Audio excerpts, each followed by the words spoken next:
ప్రభువు నామానికి స్తోత్రం. ప్రతిరోజు వినడం ద్వారా ఒక సంవత్సరానికి బైబిల్ చదవడానికి ఈ ఛానల్ సహాయపడుతుంది. Please subscribe and support. హృదయపూర్వక ధన్యవాదాలు. నేటి వేద భాగం న్యాయాధిపతులు 19వ అధ్యాయము. ఇశ్రాయేలీలకు రాజులైన దినములలో లేవీయుడైన ఒకడు ఎఫ్రాయిమీల మన్యపు ఉత్తర భాగమున పరదేశిగా నివసించుచుండెను. అతడు యూదా బెత్లెహేములో నుండి ఒక స్త్రీని తనకు ఉపపత్నిగా తెచ్చుకొనగా, అతని ఉపపత్ని అతనిని విడిచి ఒకనితో వ్యభిచరించి యూదా బెత్లెహేములోని తన తండ్రి ఇంటికి పోయి అక్కడ 4 నెలలుండెను. ఆమెతో ప్రేమగా మాట్లాడి ఆమెను తిరిగి తెచ్చుకొనుటకై ఆమె పెనిమిటి లేచి తన దాసునిని 2 గాడిదలను తీసుకొని ఆమె యొద్దకు వెళ్లగా, ఆమె తన తండ్రి ఇంట అతని చేర్చెను. ఆ చిన్నదాని తండ్రి అతని చూచినప్పుడు అతన్ని కలుసుకొని సంతోషించెను.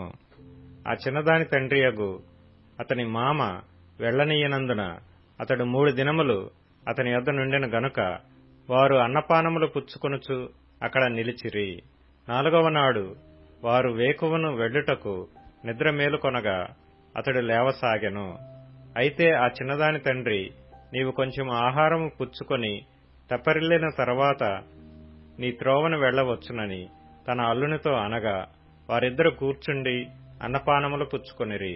తర్వాత ఆ చిన్నదాని తండ్రి, దయచేసి ఈ రాత్రి అంతయు ఉండి సంతోషపడుము, నీ హృదయమును సంతోషపరచుకునుము అని ఆ మనుషునితో చెప్పి అతడు వెళ్ళుటకు లేచినప్పుడు అతని మామ బలవంతము చేయగా అతడు ఆ రాత్రి అక్కడ నుండెను.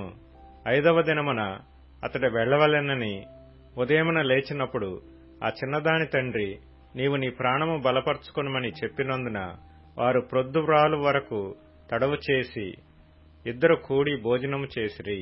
ఆ మనుష్యుడు తానును అతని ఉపపత్నియు అతని దాసుడును వెళ్లలేచినప్పుడు ఆ చిన్నదాని తండ్రియగు అతని మామ, ఇదిగో ప్రొద్దుగురుంకుటకు సమీపమాయెను, నీవు దయచేసి ఈ రాత్రి ఇక్కడ ఉండుము, ఇదిగో ప్రొద్దుగురుంకుచున్నది, సంతోషించి ఇక్కడ రాత్రి గడుపుము, రేపు నీ గుడారమునకు వెళ్ళుటకు నీవు వేకువనే లేచి నీ త్రోవను పోవచ్చునని అతనితో చెప్పినను అతడు అక్కడ ఆ రాత్రి గడపనొల్లక లేచి వెళ్లి యెబూసను యెరూషలేము ఎదుటికి వచ్చెను. అప్పుడు జీను కట్టబడిన 2 గాడిదలను అతని ఉపపత్నియు అతనితో కూడా ఉండెను. వారు యెబూసునకు సమీపించినప్పుడు ప్రొద్దు చాలా వ్రాలెను గనుక అతని దాసుడు, మనము యెబూసీయులదైన ఈ పట్టణము ప్రవేశించి దానిలో ఈ రాత్రి బస చేయుదము రండని తన యజమానునితో చెప్పగా, అతని యజమానుడు, ఇశ్రాయేలీలు కాని అన్యుని పట్టణము ప్రవేశింపము, గిబియా వరకు ప్రయాణము చేయుదమనెను. మరియు అతడు, నీవు రమ్ము, ఈ స్థలములలో ఏదో ఒక ఊరికి సమీపించి గిబియాలోనే గాని రామాలోనే గాని ఈ రాత్రి బస చేసేదమనెను. అప్పుడు వారు సాగి వెళ్లుచుండగా బెన్యామీనీయుల గిబియా దగ్గరనున్నప్పుడు ప్రొద్దు కృంకెను. కావున వారు గిబియాలో ఆ రాత్రి గడుపుటకు అక్కడికి చేరసాగిరి. అతడు చేరి ఆ ఊరి సంత వీధిలో నుండెను. బస చేయుటకెవడనూ వారిని తన ఇంటికి పిలవలేదు. ఆ చోటి మనుషులు బెన్యామీనీయులు. సాయంకాలమున ఒక ముసలివాడు పొలములోని తన పని నుండి వచ్చెను. అతడు ఎఫ్రాయిమీయుల మన్యప్రదేశము నుండి వచ్చి గిబియాలో నివసించువాడు. అతడు కన్నులెత్తి ఊరి సంత వీధిలో ప్రయాణస్థుడైన ఆ మనుషుని చూచి, నీవెక్కడికి వెళ్ళుచున్నావు, నీవెక్కడ నుండి వచ్చితివి అని అడిగెను. అందుకతడు, మేము యూదా బెత్లెహేము నుండి ఎఫ్రాయిమీయుల మన్యము అవతలకు వెళ్ళుచున్నాము. నేను అక్కడి వాడను. నేను యూదా బెత్లెహేమునకు పోయి ఇంటిని. ఇప్పుడు యెహోవా మందిరమునకు వెళ్ళుచున్నాను. ఎవడనూ తన ఇంట నన్ను చేర్చుకొనలేదు. అయితే మా గాడిదలకు గడ్డి మొదలైన మేతయు, నాకును నా పనికత్తెకును నీ దాసులతో కూడానున్న నా నౌకరులకును ఆహారమును ద్రాక్షారసమును ఉన్నవి, ఏదియూ తక్కువ లేదని అతనితో చెప్పగా, ఆ ముసలివాడు, నీకు క్షేమమగునుగాక, నీకేవైనా తక్కువైన ఎడల వాటి భారము నా మీద ఉంచుము, మెట్టుకు వీధిలో రాత్రి గడపకూడదని చెప్పి తన ఇంట అతని చేర్చుకొని వారి గాడిదల కొరకు మేత సిద్ధపరచెను. అప్పుడు వారు కాళ్లు కడుగుకొని అన్నపానములు పుచ్చుకొనిరి. వారు సంతోషించుచుండగా ఆ ఊరి వారిలో కొందరు పోకిరులు ఆ ఇల్లు చుట్టుకొని తలుపు కొట్టి, నీ ఇంటికి వచ్చిన మనుష్యుని మేము ఎరుగునట్లు అతని బయటికి తెమ్మని ఇంటి యజమానుడైన ఆ ముసలివానితో అనగా, ఇంటి యజమానుడైన ఆ మనుష్యుడు వారి యొద్దకు బయలు వెళ్లి, నా సహోదరులారా, అది కూడదు, అట్టి దుష్కార్యము చేయకూడదు. ఈ మనుష్యుడు నా ఇంటికి వచ్చిన గనుక మీరు ఈ వెర్రి పని చేయకుడి. ఇదిగో కన్యకయైన నా కుమార్తెయును ఆ మనుష్యుని ఉపపత్నియు నున్నారు. నేను వారిని బయటికి తీసుకుని వచ్చెదను. మీరు వారిని నీచపరిచి మీ ఇష్ట ప్రకారముగా వారి ఎడల జరిగింపవచ్చును గాని ఈ మనుష్యుని ఎడల ఈ వెర్రి పని చేయకుడని వారితో చెప్పెను గాని అతని మాట వినుటకు వారికి మనస్సు లేకపోయెను గనుక ఆ మనుష్యుడు బయటనున్న వారి యొద్దకు తన ఉపపత్నిని తీసుకొని పోగా వారు ఆమెను కూడి ఉదయం వరకు ఆ రాత్రి అంతయు ఆమెను చెరుపుచుండిరి. తెల్లవారగా వారు ఆమెను విడిచి వెళ్లిరి. ప్రాతకాలమున ఆ స్త్రీ వచ్చి వెలుగు వచ్చు వరకు తన యజమానుడున్న ఆ మనుషుని ఇంటి ద్వారమున పడియుండెను. ఉదయమున ఆమె యజమానుడు లేచి ఇంటి తలుపులను తీసి తన త్రోవను వెళ్ళుటకు బయలుదేరగా అతని ఉపపత్ని అయిన ఆ స్త్రీ ఇంటి ద్వారమునొద్ద పడి చేతులు గడప మీద చాపియుండెను. అతడు లెమ్ము వెళ్ళుదమనగా ఆమె ప్రత్యుత్తరమియ్యకుండెను. గనుక అతడు గాడిద మీద ఆమెను ఉంచి లేచి తన చోటికి ప్రయాణము చేయసాగెను. అతడు తన ఇంటికి వచ్చినప్పుడు కత్తి పట్టుకొని తన ఉపపత్నిని తీసుకొని ఆమెను ఆమె కీళ్ల ప్రకారము 12 ముక్కలుగా కోసి ఇశ్రాయేలీల దిక్కులన్నిటికీ ఆ ముక్కలను పంపెను. అప్పుడు దాని చూచిన వారందరూ, ఇశ్రాయేలీలు ఐగుప్తు దేశములో నుండి వచ్చిన దినము మొదలుకొని నేటి వరకు ఇలాంటి పని జరుగుట అయినను వినబడుట అయినను లేదు. మీరు ఇది మనసుకు తెచ్చుకొని దీనిని బట్టి ఆలోచన చేసి దీనిని గూర్చి మాటలాడుడని ఒకరితోనొకరు చెప్పుకొనిరి. న్యాయాధిపతులు 20వ అధ్యాయము. అంతట ఇశ్రాయేలీలందరూ బయలుదేరి దాను మొదలుకొని బెయేర్షెబా వరకును గిలాదు దేశము వరకును వారి సమాజము ఏక మనస్సు కలిగి మిస్పాలో యెహోవా సన్నిధిని కూడెను. దేవుని జన సమాజమునకు చేరిన వారు ఇశ్రాయేలీల గోత్రములన్నిటికీ పెద్దలుగానున్నవారై కత్తిదూయు 4 లక్షల కాలుబలము కూడుకొనిరి. ఇశ్రాయేలీలు మిస్పాకు వచ్చియున్నారని బెన్యామీనీయులు వినిరి. ఇశ్రాయేలీలు ఈ చెడుతనము ఎట్లు చేయబడెనో అది చెప్పుడని అడుగగా, చంపబడిన స్త్రీ పెనిమిటి అయిన లేవీయుడు ఉత్తరమిచ్చినదేమనగా, బెన్యామీనీయుల గిబియాలో రాత్రి బస చేయుటకై నేనును నా ఉపపత్నియు వచ్చి ఉండగా గిబియా వారు నా మీదికి లేచి రాత్రి నేనున్న ఇల్లు చుట్టుకొని నన్ను చంపతలచి నా ఉపపత్నిని బలవంతము చేయగా ఆమె చనిపోయెను.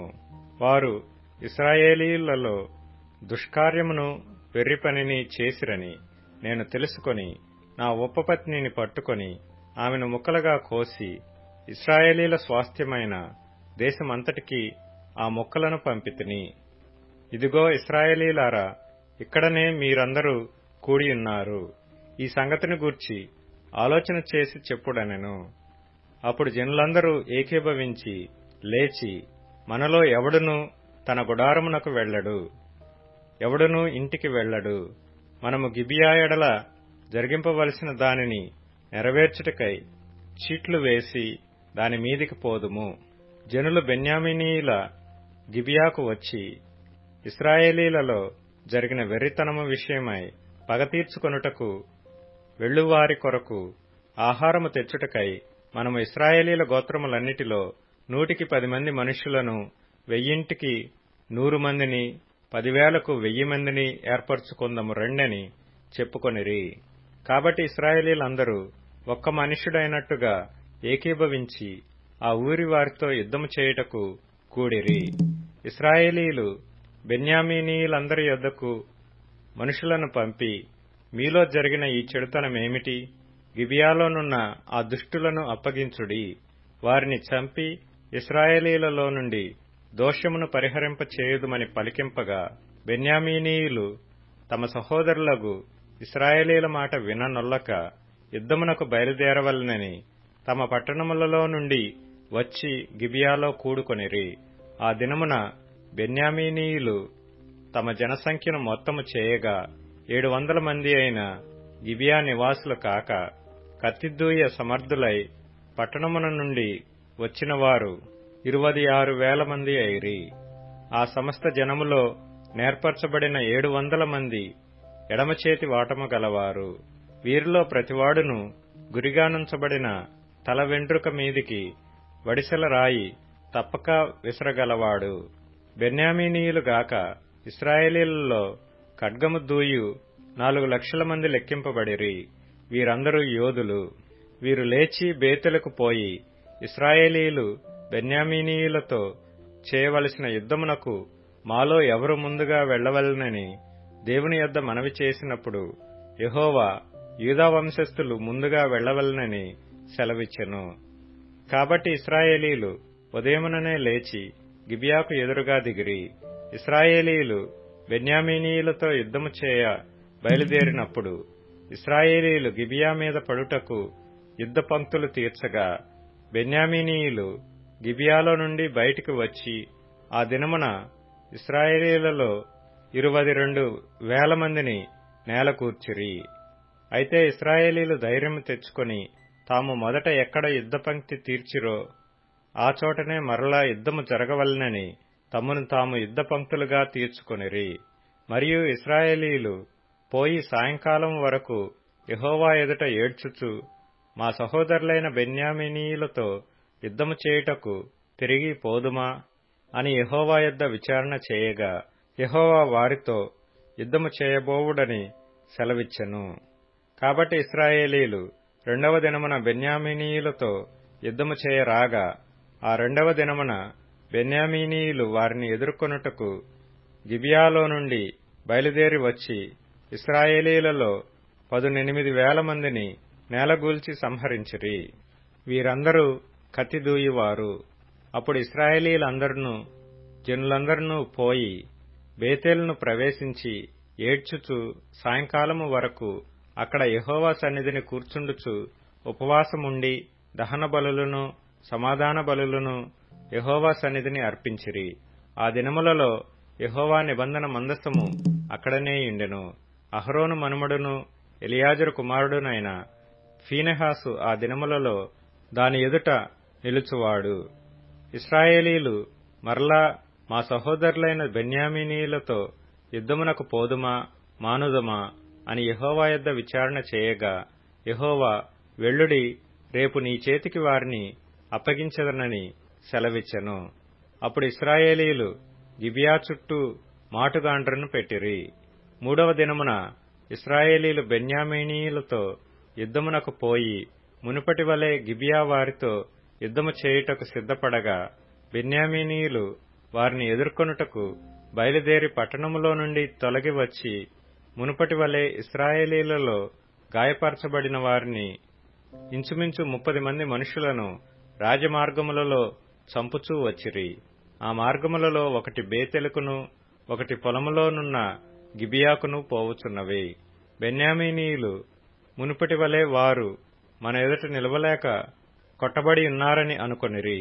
గాని ఇశ్రాయేలీలు మనము పారిపోయి వారిని పట్టణములో నుండి రాజమార్గములలోనికి రాజేయుదము రండని చెప్పుకొని ఇండిరి. ఇశ్రాయేలీలందరూ తమ చోట నుండి లేచి బయల్తామారులో తమను తాము యుద్ధమునకు సిద్ధపరచుకొనబోగా, ఇశ్రాయేలీల మాటుగాండ్రును తమ చోటు నుండి గిబియా బట్టబయటి మార్గమునకు త్వరగా వచ్చిరి. అప్పుడు ఇశ్రాయేలీలందరిలో నుండి ఏర్పరచబడిన 10,000 మంది గిబియాకు ఎదురుగా వచ్చినందున కఠిన యుద్ధము జరిగెను. అయితే తమకు అపాయము తటస్థమైనదని బెన్యామీనీయులకు తెలియలేదు. అప్పుడు యెహోవా ఇశ్రాయేలీల చేత బెన్యామీనీయులను హతము చేయించెను. ఆ దినమున ఇశ్రాయేలీలు బెన్యామీనీయులలో 25,100 మంది మనుషులను చంపిరి. వీరందరూ కత్తిదూయువారు. బెన్యామీనీయులు జరుగుదాని చూచి తమకు అపజయము కలిగినదని తెలుసుకొనిరి. ఇశ్రాయేలీలు తాము గిబియా మీద పెట్టిన మాటుగాండ్రను నమ్మి బెన్యామీనీయులకు స్థలమిచ్చిరి. మాటునున్నవారు త్వరపడి గిబియాలో చొరబడి కత్తివాతను ఆ పట్టణములోని వారినందరినీ హతము చేసిరి. ఇశ్రాయేలీలకును మాటుగాండ్రకును నిర్ణయమైన సంకేతమొకటియుండెను. అదేదనగా వారు పట్టణములో నుండి పొగ గొప్ప మేఘము వలె లేచునట్లు చేయుటయే. ఇశ్రాయేలీలు యుద్ధము నుండి వెనుక తీసి తిరిగినప్పుడు బెన్యామీనీయులు వీరు మొదటి యుద్ధములో అపజయమొందినట్లు మన చేత ఓడిపోవుదురు గదా అనుకొని చంపనారంభించి ఇశ్రాయేలీలలో ఇంచుమించు 30 మంది మనుష్యులను హతము చేసిరి. అయితే పట్టణము నుండి ఆకాశము తట్టు స్తంభ రూపముగా పొగ పైకి లేవనారంభింపగా బెన్యామీనీయులు వెనుకతట్టు తిరిగి చూచిరి. అప్పుడు ఆ పట్టణమంతయు ధూమమయమై ఆకాశమునకెక్కుచుండెను.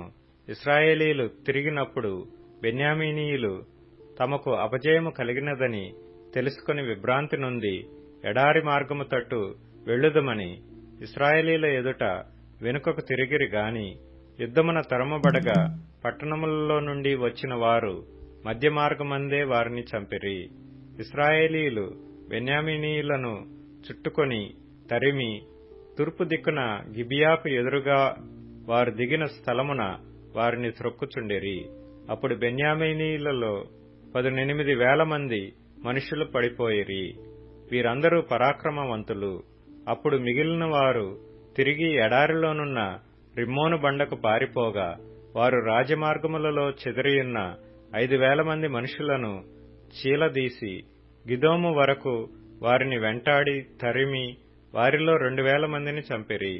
ఆ దినమున బెన్యామీనీయులలో పడిపోయిన వారందరూ కత్తిదూయు 25,000 మంది. వీరందరూ పరాక్రమవంతులు. 600 మంది తిరిగి ఎడారిలోనున్న రిమ్మోను కొండకు పారిపోయి రిమ్మోను కొండ మీద 4 నెలలు నివసించిరి. మరియు ఇశ్రాయేలీలు బెన్యామీనీయుల మీదికి తిరిగి వచ్చి పట్టణవాసులనేమి పశువులనేమి దొరికిన సమస్తమును కత్తివాత హతము చేసిరి. ఇదియు కాక వారు తాము పట్టుకొనిన పట్టణములన్నిటినీ అగ్నిచేత కాల్చివేసిరి. యాకోబు రాసిన పత్రిక మొదటి అధ్యాయము. దేవుని యొక్కయు ప్రభువైన యేసుక్రీస్తు యొక్కయు దాసుడైన యాకోబు అన్యదేశముల యందు చెదిరియున్న 12 గోత్రముల వారికి శుభమని చెప్పి వ్రాయునది. నా సహోదరులారా, మీ విశ్వాసమునకు కలుగు పరీక్ష ఓర్పును పుట్టించునని ఎరిగి మీరు నానా విధములైన శోధనలలో పడినప్పుడు అది మహానందమని ఎంచుకొనుడి. మీరు సంపూర్ణులను అనునాంగులను ఏ విషయములోనైనను కొదువలేని వారునై యుండునట్లు ఓర్పు తన క్రియను కొనసాగింపనీయుడి. మీలో ఎవనికైనను జ్ఞానము కొదువగా ఉన్న ఎడల అతడు దేవునిని అడగవలెను, అప్పుడది అతనికి అనుగ్రహింపబడును. ఆయన ఎవనిని గద్దింపక అందరికిని ధారాళముగా దయచేయువాడు. అయితే అతడు ఏమాత్రమును సందేహింపక విశ్వాసముతో అడగవలెను. సందేహించువాడు గాలిచేత రేపబడి ఎగిరిపడు సముద్ర తరంగమును పోలియుండును.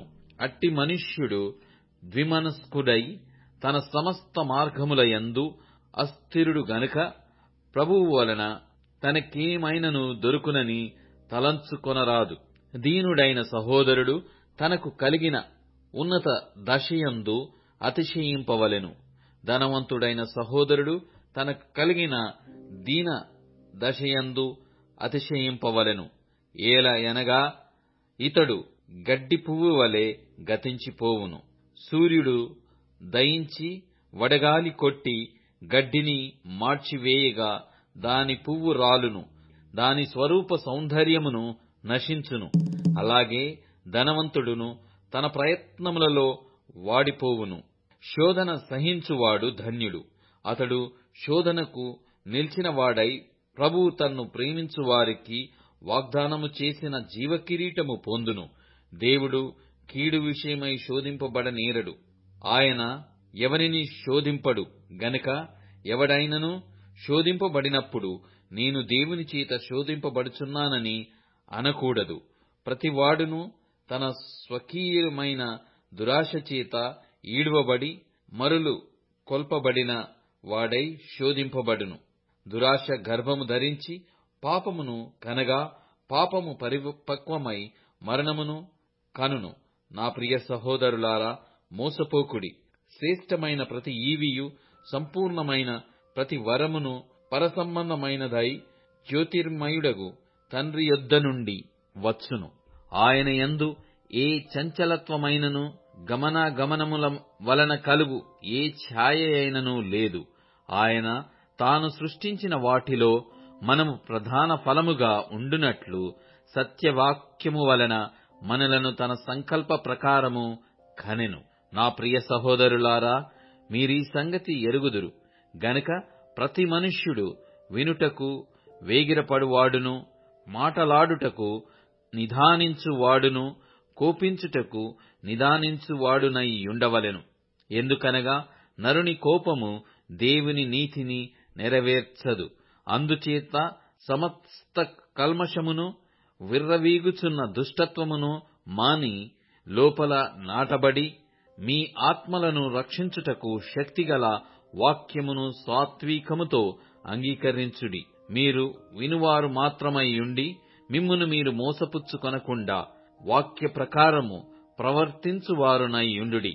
ఎవడైనను వాక్యమును వినువాడయుండి దాని ప్రకారము ప్రవర్తింపని వాడైతే వాడు అద్దములో తన సహజ ముఖమును చూచుకొను మనుష్యుని పోలియున్నాడు. వాడు తన్ను చూచుకొని అవతలికి పోయి తానెట్టివాడో వెంటనే మరిచిపోవును గదా. అయితే స్వాతంత్ర్యమునిచ్చు సంపూర్ణమైన నియమములో తేరిచూచి నిలకడగా ఉండువాడెవడో వాడు విని మర్చువాడు కాక క్రియను చేయువాడయుండి తన క్రియలో ధన్యుడగును. ఎవడైనను నోటికి కళ్ళెము పెట్టుకొనక తన హృదయమును మోసపర్చుకొనుచు భక్తిగలవాడని అనుకొనిన ఎడల వాని భక్తి వ్యర్థమే. తండ్రి అయిన దేవుని ఎదుట పవిత్రమును నిష్కలంకమునైన భక్తి ఏదనగా దిక్కులేని పిల్లలను, విధవరాండ్రను వారి ఇబ్బందిలో పరామర్శించుటయు, ఇహలోక మాలిన్యము తన కంటకుండా తన్ను తాను కాపాడుకొనుటయునే. యాకోబు వ్రాసిన పత్రిక 2వ అధ్యాయము.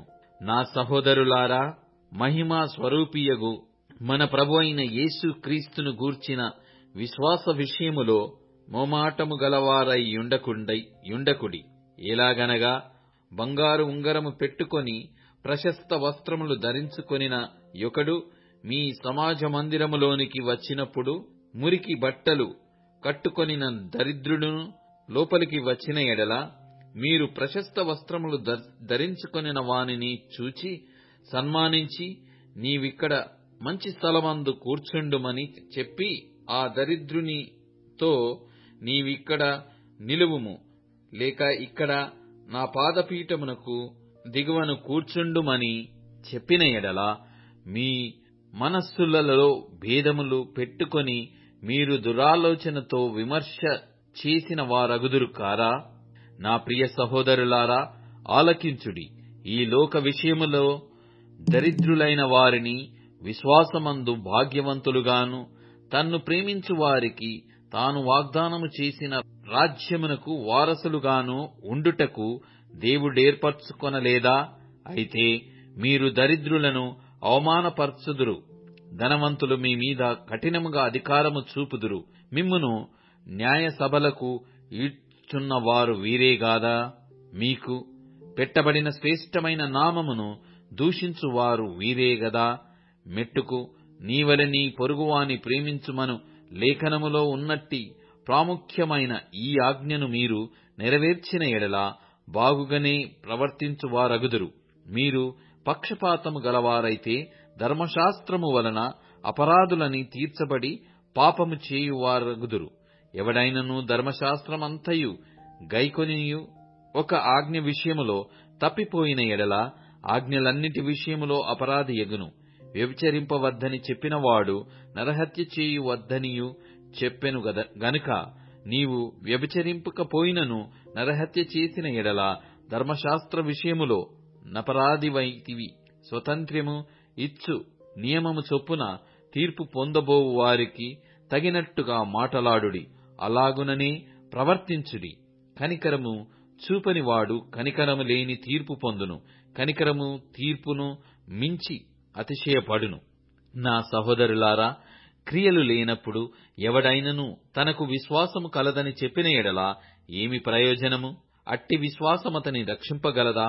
సహోదరుడైనను సహోదరి అయినను దిగంబరులై ఆనాటి భోజనము లేకయున్నప్పుడు మీలో ఎవడైనను శరీరమునకు కావలసిన వాటిని ఇయ్యక సమాధానముగా వెల్లుడి, చలి కాచుకొనుడి, తృప్తి పొందుడని చెప్పిన ఎడల ఏమి ప్రయోజనము? అలాగే విశ్వాసము క్రియలు లేనిదైతే అది ఒంటిగా ఉండి మృతమైనదగును. అయితే ఒకడు నీకు విశ్వాసమున్నదని నాకు క్రియలున్నవి, క్రియలు లేకుండా నీ విశ్వాసము నాకు కనపర్చుము, నేను నా క్రియల చేత నా విశ్వాసము నీకు కనపర్తునని చెప్పును. దేవుడొక్కడే అని నీవు నమ్ముచున్నావు, అలాగు నమ్ముట మంచిదే. దయ్యములను నమ్మి వణుకుచున్నవి.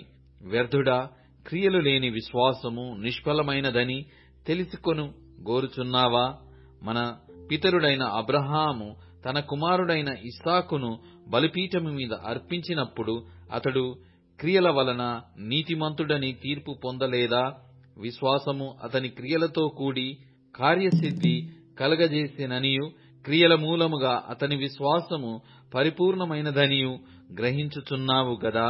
కాబట్టి అబ్రహాము దేవుని నమ్మెను, అది అతనికి నీతిగా ఎంచబడెను అను లేఖనము నెరవేర్చబడెను, మరియు దేవుని స్నేహితుడని అతనికి పేరు కలిగెను. మనుష్యుడు విశ్వాస మూలమున మాత్రము కాక క్రియల మూలమునను నీతిమంతుడని ఎంచబడునని మీరు దీని వలన గ్రహించితిరి. అటువలనే రాహాబను వేశ్య కూడా దూతలను చేర్చుకుని వేరొక మార్గమున వారిని వెలుపలికి పంపివేసినప్పుడు క్రియల మూలముగా నీతిమంతురాలని ఎంచబడెను గదా. ప్రాణము లేని శరీరమేలాగు మృతమో అలాగే క్రియలు లేని విశ్వాసమును మృతము. కీర్తనల గ్రంథం 116వ కీర్తన. యెహోవా నా మొరను నా విన్నపములను ఆలకించియున్నాడు. కాగా నేనాయనను ప్రేమించుచున్నాను, ఆయన నాకు చెవియొగ్గెను. కావున నా జీవితకాలమంతయు నేనాయనకు మొర్రపెట్టుదును. మరణబంధములు నన్ను చుట్టుకొనియుండెను, పాతాళపు వేదనలు నన్ను పట్టుకొనియుండెను. శ్రమయు దుఃఖమును నాకు కలిగెను. అప్పుడు యెహోవా, దయచేసి నా ప్రాణమును విడిపింపుమని యెహోవా నామమును బట్టి నేను మొర్రపెట్టితిని. యెహోవా దయాళుడు, నీతిమంతుడు, మన దేవుడు వాత్సల్యత గలవాడు. యెహోవా సాధువులను కాపాడువాడు. నేను కృంగియుండగా ఆయన నన్ను రక్షించెను. నా ప్రాణమా, యెహోవా నీకు క్షేమము విస్తరింపజేసియున్నాడు. తిరిగి నీ విశ్రాంతిలో ప్రవేశింపుము. మరణము నుండి నా ప్రాణమును కన్నీళ్లు విడవకుండా, నా కన్నులను జారిపడకుండా నా పాదములను నీవు తప్పించియున్నావు. సజీవులున్న దేశములలో యెహోవా సన్నిధిని నేను కాలము గడుపుదును. నేను అలాగూ మాటలాడి నమ్మికయుంచితిని. నేను మిగుల బాధ పడినవాడను. నేను తొందరపడినవాడనై ఏ మనుష్యుడును నమ్మదగినవాడు కాడనుకొంటిని. యెహోవా నాకు చేసిన ఉపకారములన్నిటికీ నేనాయనకేమి చెల్లించుదును? రక్షణ పాత్రను చేతపుచ్చుకొని యెహోవా నామమున ప్రార్థన చేసెదను. యెహోవాకు నా మ్రొక్కుబళ్ళు చెల్లించెదను. ఆయన ప్రజలందరి ఎదుటనే చెల్లించెదను.